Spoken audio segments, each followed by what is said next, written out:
हज़रत उमर बिन अब्दुल अज़ीज़ रहमतुल्लाह अलैह फरमाया करते थे, अय्युहन्नास, ए लोगो, अस्लिहु सराइरकुम, तुम अपने मन की इस्लाह करो, तुस्लहु अला नियतकुम, तुम्हारे ज़ाहिर की इस्लाह की जाएगी।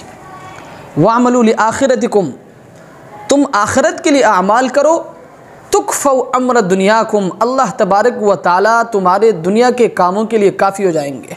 आज लोग बड़े परेशान हैं और कहते हैं हज़रत काम होते होते रह गई, बच्चियों के रिश्ते तो आते हैं लेकिन दोबारा कोई नहीं आता। जॉब के लिए इंटरव्यू दिया था, बड़ा अच्छा इंटरव्यू दिया था, लोग खुश भी हो गए थे, लेकिन ऑफ़र नहीं आती, डील होते होते रह गई। मोहतरम सामिईन व नाज़रीन, ये जो हम अपने ज़िंदगी में महसूस करते हैं ना कि काम अंजाम को नहीं पहुंचता, अधूरा रह जाता है, इसकी वजह क्या है? इसकी मेन वजह यह है कि अल्लाह की मदद हमारे साथ नहीं है। अल्लाह की मदद हमारे साथ क्यों नहीं है?